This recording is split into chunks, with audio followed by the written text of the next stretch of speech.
میں حضرت مولانا مفتی لقمان قاسمی صاحب کو دعوت دیتا ہوں کہ وہ آئیں اور اپنے معائز حسنہ سے ہم سب کے قلوب کو منور و مجلہ فرمائیں۔ الحمدللہ نحمده ونستعینه ونستغفره ونؤمن به ونتوکل علیہ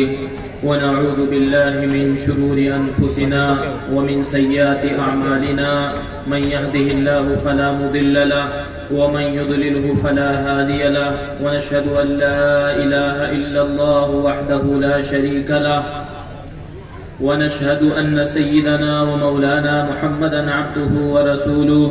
فقد قال الله سبحانه وتعالى فاعوذ بالله من الشيطان الرجيم بسم الله الرحمن الرحيم قل إن كنتم تحبون الله فاتبعوني يحببكم الله وقال النبي صلى الله عليه وسلم لا يؤمن أحدكم حتى أكون أحب إليه من والده وولده والناس أجمعين أو كما قال عليه الصلاة والسلام۔ قابل احترام علماء کرام اور عزیز بھائیو دوستو، علماء کی فہرست زیادہ ہے، اس لیے وقت بھی جو ہے بہت کم ملا ہے۔ آپ حضرات توجہ کے ساتھ دھیان کے ساتھ بات کو سنیں۔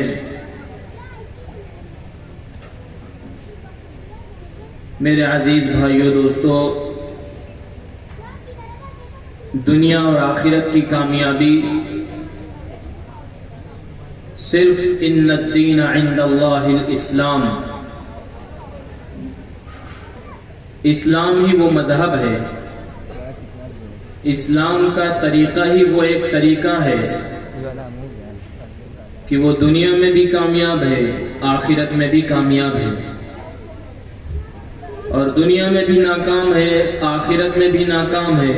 وَمَن يَبْتَغِ غَيْرَ الْإِسْلَامِ دِينًا فَلَن يُقْبَلَ مِنْهُ وَهُوَ فِي الْآخِرَةِ مِنَ الْخَاسِرِينَ۔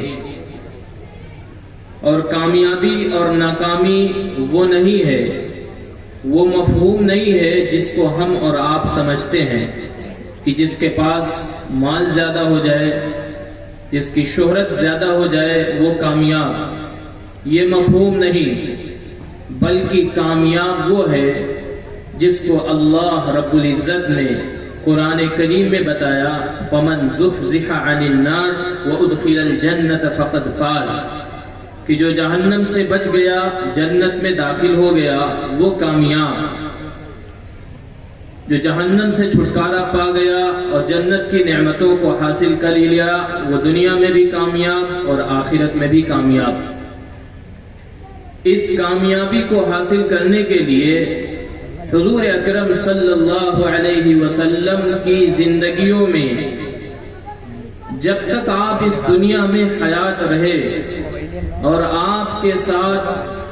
جو کم و بیش 1.25 لاکھ صحابہ رضی اللہ عنہ مجمعین کی جماعت تھی، وہ بتا کر کے گئے کہ آخرت کی کامیابی ہمیں کس طریقے سے ملے گی، جنت ہمیں کیسے حاصل ہوگی، اور جنت حاصل کرنے کا طریقہ کیا ہے۔ وہ حضور اکرم صلی اللہ علیہ وسلم کے سب سے زیادہ چہیتے اور آپ کے پیچھے چلنے والے، آپ کے نقش قدم پر چلنے والے، اور صحابہ کی جماعت وہ ہے کہ جو سب سے زیادہ آپ سے محبت کرنے والے، کیونکہ حدیث میں ہے لا یؤمن احدکم، کہ تم میں سے کوئی اس وقت تک سچا اور پکا مومن، سچا اور پکا ایمان والا نہیں ہو سکتا جب تک کہ وہ حضور اکرم صلی اللہ علیہ وسلم سے سب سے زیادہ محبت کرنے والا نہ ہو جائے، کہ اپنے اولاد سے بھی زیادہ، مال سے بھی زیادہ، اور دنیا میں رہنے والی ساری چیزوں سے زیادہ وہ حضور اکرم صلی اللہ علیہ وسلم سے محبت کرنے والا نہ ہو جائے۔ دیکھو اس دنیا میں حضور اکرم صلی اللہ علیہ وسلم سے محبت کرنے والے ایسے حضرات بھی گزرے ہیں کہ جن کا نمونہ قیامت تک نہیں مل سکتا، کہ آپ سے محبت کرنے والے انسان تو ہے ہی ہیں، لیکن آپ کے ساتھ جماعتات، نباتات، یہ ساری چیزیں بھی حضور اکرم صلی اللہ علیہ وسلم سے محبت کیا کرتی تھی۔ کتابوں میں لکھا ہے کہ ایک مرتبہ حضور اکرم صلی اللہ علیہ وسلم مسجد نبوی میں آپ تشریف فرما تھے۔ آپ خطبہ دینے کے لیے ممبر پر کھڑے ہوئے اور اس ممبر پر کھڑے ہونے سے پہلے آپ کے لیے ایک ستون بنایا گیا تھا جس پر آپ ٹیک لگا کر کے کھڑے ہوتے تھے، خطبہ دیا کرتے تھے۔ لیکن حدیث کے الفاظ ہیں، حدیث میں موجود ہے کہ آپ ایک مرتبہ جمعے کے دن ممبر پر کھڑے ہوئے، ستون کے بعد جب حضرت تمیم داری رضی اللہ عنہ نے جب ممبر بنایا کہ یا رسول اللہ آپ کے لیے ممبر بنا دیا جائے اور آپ اس پر کھڑے ہو کر کے خطبہ دیا کریں، تو صحابہ کہتے ہیں کہ جب آپ ممبر پر کھڑے ہوئے اور پھر جب کھڑے ہوئے تو اس ستون سے جس پر آپ ٹیک لگا کر کے خطبہ دیا کرتے تھے ممبر سے پہلے، صحابہ کہتے ہیں کہ جس طریقے سے بچے روتے ہیں اور ان کی ہچکیاں رو رو کر کے بندھ جاتی ہیں، ایسے ہی اس ستون کے اندر سے آواز آنے لگی بچوں کی طرح رونے کی۔ صحابہ کہنے لگے کہ یا رسول اللہ یہ کیسی آواز آ رہی ہے، بچے بھی موجود نہیں ہیں۔ آپ فوراً سمجھ گئے اور آپ نے اس ستون پر اپنا ہاتھ رکھا اور صحابہ سے فرمایا کہ دیکھو اس ستون پر میں ٹیک لگا کر کے خطبہ دیا کرتا تھا، یہ اس جدائی میں رو رہا ہے کہ اب ممبر بن گیا، اب میرے درمیان اور حضور اکرم صلی اللہ علیہ وسلم کے درمیان ایک جدائیگی پیدا ہو گئی، اس جدائیگی کی وجہ سے وہ ستون رو رہا تھا۔ صحابہ کہتے ہیں کہ جب آپ نے اپنا ہاتھ رکھا وہ ہچکیاں تھوڑا تھوڑا آہستہ آہستہ کر کے وہ ستون دھیرے دھیرے خاموش ہو گیا۔ ایسے ہی بے شمار چیزیں ایسی ہیں کہ جو حضور اکرم صلی اللہ علیہ وسلم سے محبت کرنے والی چیزیں ہیں۔ حدیث میں آتا ہے کہ ایک آپ کے پاس ایک اونٹنی تھی جس کا نام جو ہے قصوہ۔ اس اونٹنی کے بارے میں آتا ہے کہ جب آپ کا انتقال ہو گیا تو انتقال ہونے کے بعد وہ اونٹنی جگہ جگہ رویا کرتی تھی۔ صحابہ نے اسے پکڑ کر کے کھلانا سوچا کہ کسی طریقے سے اسے کھلا دے پلا دے، لیکن وہ اونٹنی جس جگہ بیٹھ جاتی صرف روتی ہی رہتی۔ پھر اس کے بعد مسجد نبوی کے پاس میں جہاں صحابہ کی قبریں ہیں وہاں پر جا کر کے وہ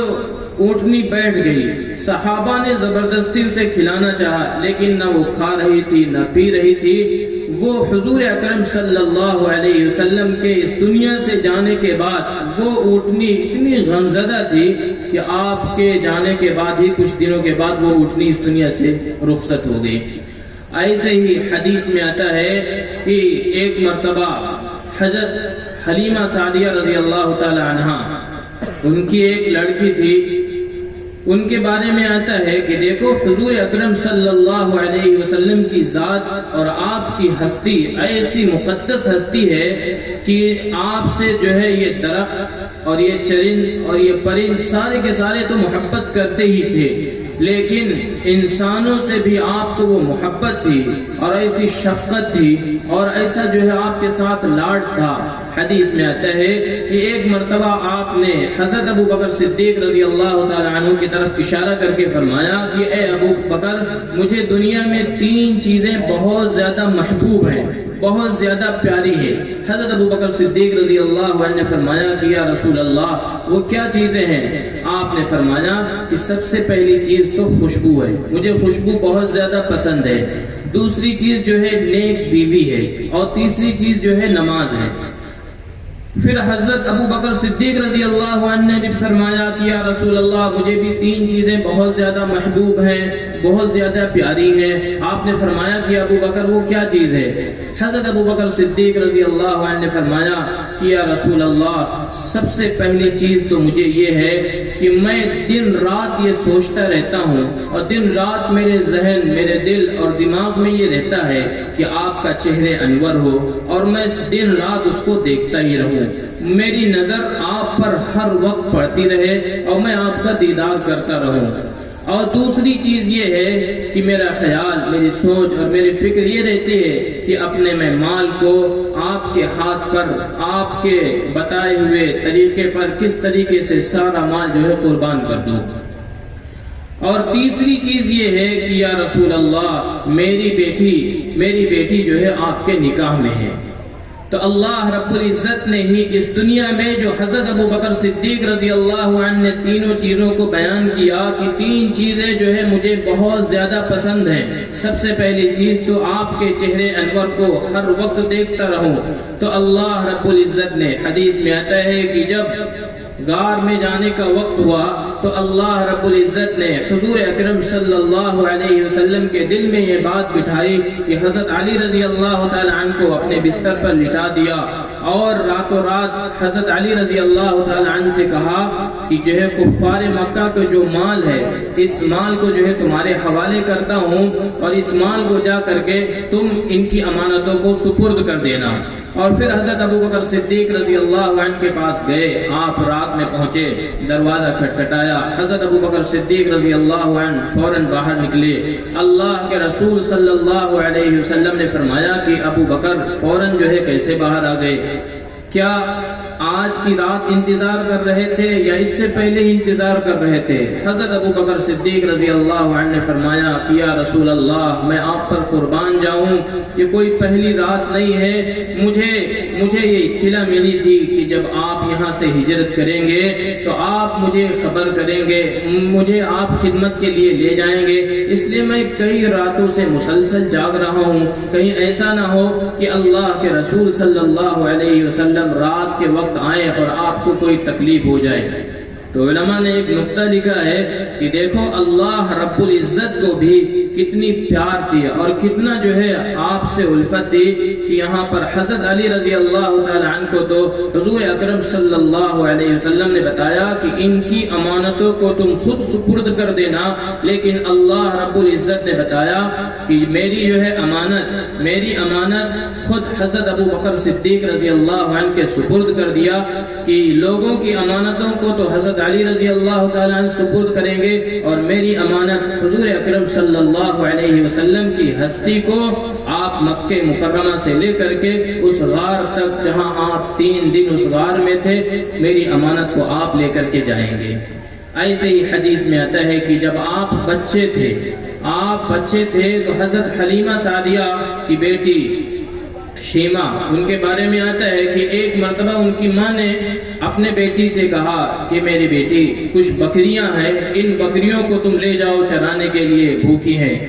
بیٹی نے کہا میری ماں دوپہر کا وقت ہے، سخت دھوپ ہے، میں کیسے اتنی بکریوں کو چراؤں گی؟ بار بار کہتی رہی، لیکن بیٹی نے کہا ماں بہت تیز دھوپ ہے، میں نہیں جا سکتی۔ پھر اس کے بعد کہا کہ میں جا سکتی ہوں، لیکن اس ننھے بچے محمد کو میرے ساتھ بھیج دو۔ ماں نے کہا کہ میری بیٹی تمہیں کیا ہو گیا؟ تم کہتی ہو کہ میں بکریوں کو نہیں چلا سکتی ہوں، اس بچے کو لے جاؤ گی تو بچے کو خیال رکھو گی، بچے کو کھلاؤ گی کہ بکریوں کے دیکھ بھال رکھو گی۔ تو شیمہ کہنے لگی کہ اے میری ماں، میں اس سے پہلے میں نے ایک واقعے کو دیکھا ہے، اس بچے کو لے گئی تھی، میں نے 3 چیزیں دیکھی ہیں ان کے ساتھ، میں نے ان کے ساتھ 3 چیزیں دیکھی ہیں۔ سب سے پہلی چیز تو یہ ہے کہ جب میں اس سے پہلے اس بچے کو لے کر کے گئی تھی اور اپنے گود میں اس کو لیے ہوئے تھی، بکریاں چر رہی تھی، سخت دھوپ تھی، لیکن اس بچے کے اوپر اللہ رب العزت نے ایک سایہ بھیجا، اس سایہ کی وجہ سے اللہ رب العزت نے سایہ کو پورے صبح سے لے کر کے شام تک سایہ ہی سایہ رہا، بکریاں ساری چر لی اور میں اس بچے کو کھلاتی رہی۔ اور دوسری چیز یہ ہے کہ راستے میں ایک راہب ملا، اس راہب نے اس بچے کو دیکھا اور کہنے لگا کہ یہ بچہ بڑا ہو کر کے بہت عظیم، بڑا ایک لوگوں کا سردار بنے گا۔ تو مجھے جو ہے اس کی تعریف بھی بہت پسند آئی۔ اور تیسری چیز مجھے یہ بہت پسند آئی کہ جب بکریوں نے اپنا سارا چارہ چن لیا، سب کچھ کھا لیا، اور میں ابھی بچے کو اپنے گود میں لی ہوئی تھی، اس کو کھلا رہی تھی، میں اس کو پھسلا رہی تھی، کسی طریقے سے میں اپنے گود میں لی ہوئی تھی تو دیکھا کہ بکریوں نے چارہ چن لیا۔ اس کے بعد بکریاں اس کے چاروں ارد گرد آ کر کے بیٹھ گئیں، اور بیٹھنے کے بعد میں نے منظر دیکھا کہ ساری بکریاں اس بچے کو دیکھنے لگی اور پوری طریقے سے اس کو دیکھ کر کے دیدار کرنے لگی۔ میں بھی دیکھ رہی تھی اور بکریاں بھی اس کو دیکھ رہی تھی، اس لیے آپ اس بچے کو میرے ساتھ بھیج دیجئے۔ میرے عزیز بھائیوں، یہ تو انسانوں کی بھی محبت، حیوانات کی محبت، جمادات کی بھی محبت حضور اکرم صلی اللہ علیہ وسلم سے بہت تھی۔ اس لیے قرآن کریم کی آیت ہے قُلْ إِن كُنْتُمْ تُحِبُّونَ اللَّهَ فَاتَّبِعُونِي يُحْبِبْكُمُ اللَّهُ، کہ اگر اللہ کے تک پہنچنا چاہتے ہو، اللہ کی بڑائی اپنی زندگیوں میں حاصل کرنا چاہتے ہو، تو حضور اکرم صلی اللہ علیہ وسلم کی محبت اور آپ کے پیچھے چلنے پر اللہ تعالیٰ دنیا کی بھی کامیابی، آخرت بھی کامیابی رکھیں گے۔ اور وہ کامیابی نہیں ہے جو ہم کامیابی سمجھتے ہیں، اور وہ ناکامی نہیں ہے جو ناکامی ہم سمجھتے ہیں۔ ناکامی وہ ہے جس کو اللہ نے بتایا، کامیابی وہ ہے جو اللہ نے بتایا۔ سب سے بڑی کامیابی کہ اس دنیا میں رہتے ہوئے انسانوں سے اللہ رب العزت ورضوان من اللہ اکبر ذالک هو الفوز العظیم، اللہ کا خوش ہو جانا یہ سب سے بڑی رضامندی ہے، یہ سب سے بڑی کامیابی ہے۔ اس لیے انسانوں کی ناکامی اور اس کی بدبختی وہ ہے کہ جس کو اللہ رب العزت نے فرمایا وَمَنْ خَفَّتْ مَوَازِينُهُ فَأُولَئِكَ الَّذِينَ خَسِرُوا أَنفُسَهُمْ فِي جَهَنَّمَ، کہ اس کی بدبختی وہ ہے کہ جب اس کی نیکیاں کم ہو جائیں اور برائیاں اس کی زیادہ ہو جائیں۔ دیکھو اس دنیا میں پنکھے بھی لگے ہیں، ہوا بھی چل رہی ہے، لیکن اللہ رب العزت نے فرمایا اس کے باوجود بھی جو ہے گرم ہے۔ لیکن جب وہ انسان کہ جس کی کامیابی، جس کی نیکیاں کم اور برائیاں زیادہ، وہ انسان جب اس دنیا میں بھی ناکام ہوگا اور آخرت میں بھی ناکام ہوگا، جب جہنم میں جائے گا تو قرآن کریم کے الفاظ ہیں کہ لَهُم مِّن فَوْقِهِمْ ظُلَلٌ وَمِن تَحْتِهِمْ، کہ اس کے اوپر سے بھی آگ، نیچے سے بھی آگ، لَهُمْ ثِيَابٌ مِّن نَارٍ، اس کے دائیں سے بھی، بائیں سے بھی، اوپر سے بھی، نیچے سے بھی، ہر طرف آگ ہی ہوگی، اور دیوار بھی جو ہوگا وہ بھی آگ کا ہوگا، اور اس کے اوپر جو چھت ہوگا علیہم ثیاب من نار، اور اس سے جو کپڑا بھی پہنایا جائے گا وہ بھی آگ کا ہی ہوگا، اور اس کے اوپر جو چھت ہوگا وہ بھی آگ کا ہی ہوگا، ہر طرف سلابیلہم من قطران، اور اس کے اندر ہاتھ میں بھی زنجیریں، پیروں میں بھی زنجیریں، ہر طرف سے جکڑ دیا جائے گا، اور یہ چیختا رہے گا، چلاتا رہے گا۔ لیکن آخرت کی کامیابی کون سی کامیابی ہے؟ جس کو اللہ رب العزت نے فرمایا کہ انسان جب اس کے ہاتھ میں نامہ اعمال دیا جائے گا تو یہ چیختا ہوا، چلاتا ہوا کہے گا فَيَقُولُ هَاؤُمُ اقْرَءُوا كِتَابِيَهْ، کہ مجھے تو اللہ نے جنت میں جانے کا فیصلہ کر دیا، مجھے اللہ نے جنت میں جانے کے لیے نامہ اعمال دے دیا۔ لوگ پوچھیں گے کیا مل گیا، تم کہاں جا رہے ہو، تمہیں کیا یقین تھا کہ تمہیں جنت میں جانا ہے؟ تو یہ شخص فوراً کہے گا فَيَقُولُ هَاؤُمُ اقْرَءُوا كِتَابِيَهْ إِنِّي ظَنَنْتُ أَنِّي مُلَاقٍ حِسَابِيَهْ، مجھے یقین تھا کیونکہ میں دنیا میں عمل کرنے والا تھا، میں دنیا میں جب تک رہا حضور اکرم صلی اللہ علیہ وسلم سے محبت کرتا تھا، آپ کے پیچھے چلتا تھا، اس لیے اللہ نے مجھے کامیاب کیا۔ اور کامیابی وہ ہے کہ جو جنت کی نعمتیں بہت ساری ملیں گی۔ دیکھو حدیث میں آتا ہے حضور اکرم صلی اللہ علیہ وسلم نے فرمایا کہ جو سب سے نیچے کا جنتی ہوگا، جنت کے بھی 3 درجے ہوں گے، جو سب سے نیچے کا جنتی ہوگا، ہر جنتی کے ساتھ اللہ رب العزت 80,000 خادم لگائیں گے۔ سب سے نیچے کا جو جنتی ہوگا اس کے پیچھے بھی 80,000 خدام ہوں گے، جو اسے شراب بھی پلا رہے ہوں گے، جو اسے دودھ بھی پلا رہے ہوں گے، مختلف چیزیں لیے ہوئے کھڑے ہوئے ہوں گے، ہر طرف خادم ہی خادم ہوں گے، اور یہ جو شراب اسے پلایا جائے گا یہ خود پی رہا ہوگا، اور دوسرے طرف دوسرے منزل میں جو ہوں گے، دوسرے طبقے کے جو جنتی ہوں گے وہاں اسے فرشتے پلا رہے ہوں گے، اور حضور اکرم صلی اللہ علیہ وسلم جیسی ہستی ہوگی وہ بھی پلا رہے ہوں گے، اور تیسرے طبقے پر جو جنتی ہوں گے 80,000 تو خادم ان کے ساتھ ہوں گے ہی، لیکن اللہ رب العزت بھی انہیں شراباً طہورا پلا رہے ہوں گے۔ ایسے ہی حدیث میں آتا ہے کہ انسان جب جنت میں داخل ہوگا اور جنت کے دروازے پر کھڑا ہوگا تو جنت کے دروازے پر کھڑا ہونے کے بعد یہ سامنے دیکھے گا کہ ایک پردہ لگا ہوا ہے، اور وہ پردہ جو ہے آہستہ آہستہ، اس طریقے سے دنیا میں لوگ بناتے ہیں کہ جب انسان کھڑا ہو جاتا ہے تو کھڑے ہونے کے بعد خود بخود وہ جو ہے پردہ کھل جاتا ہے، ایسے ہی انسان جب جنت کے چوکھٹ پر کھڑا ہوگا تو جنت کے جو ہے پردے دھیرے دھیرے آہستہ آہستہ کھل جائیں گے۔ کھلنے کے بعد اس کی نظر پڑے گی تو دیکھے گا کہ اس مسحریوں پر، اس بستر پر ایک نوجوان اور ایک خوبصورت جو ہے لڑکی بیٹھی ہوئی ہے۔ جب اس کی نظر پڑے گی اور نظر پڑنے کے بعد حدیث میں آتا ہے کہ وہیں پر یہ گر جائے گا، 40 سال تک پڑا رہے گا اور اسے دیکھتا ہی رہے گا۔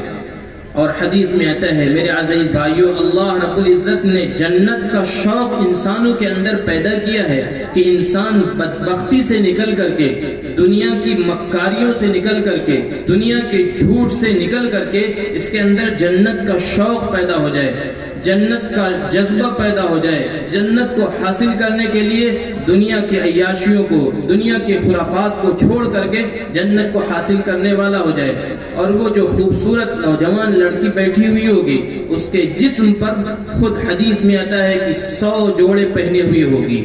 اور ان جوڑوں میں سے بھی ہر ایک جوڑے سے، یعنی 100 جوڑے ہوں گے، 100 جوڑوں میں سے عمدہ عمدہ قسم کے جو ہے خوشبوئیں پھوٹتی رہیں گی۔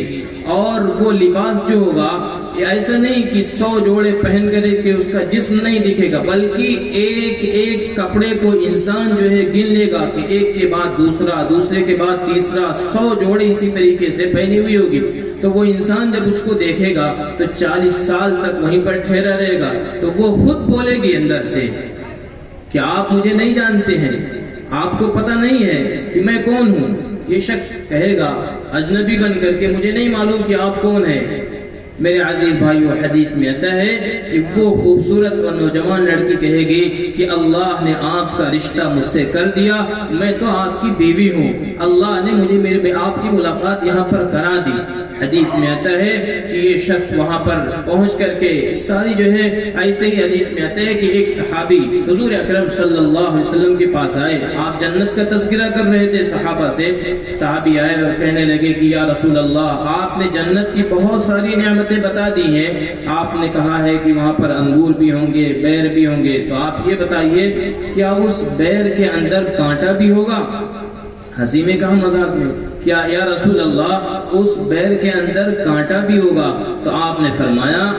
آپ کانٹے کی بات کرتے ہو، اس کانٹے کی جگہ پر اللہ رب العزت ایک ایسا دانہ لگائیں گے کہ اس دانے جب جنتی کے پاس آئے گا تو اس میں سے 70,000 ٹکڑے نکل کر کے جنتی کے پاس آئیں گے، اور ہر 70,000 ٹکڑے کے اندر مزہ جو ہے 70,000 قسم کا مزہ ہوگا، اور ایسا نہیں کہ اس بیر کو اپنے منہ میں رکھے وہ فوراً جو ہے نکل جائے گا، بلکہ جب تک 70,000 مزے جو ہے اپنی زبان پر نہیں لے لے گا جب تک وہ پیٹ کے اندر نہیں جائے گا۔ ایسے ہی حدیث میں آتا ہے کہ ایک صحابی آئے اور کہنے لگے کہ یا رسول اللہ، کیا جنت میں انگور بھی ہوں گے؟ آپ نے فرمایا تمہیں معلوم ہے کہ انگور کیسے ہوں گے؟ انگور بھی ہوں گے، لیکن وہ انگور کیسے ہوں گے کہ ایک کوا جو چھوٹا نہیں بڑا کوا ہو، اور وہ 40 سال کی مسافت تک تیز رفتار سواری کے ساتھ دوڑتا رہے، خود سواری دوڑتا رہے 40 سال تک، تو جتنی مسافت اس کو طے کر کے ہوگی اتنا بڑا جو ہے انگور ہوگا۔ صحابی کہنے لگے کہ یا رسول اللہ، تب تو وہ میرے لیے بھی اور میرے بیوی کے لیے بھی کافی ہے، یہ تو بہت بڑا ہو جائے گا۔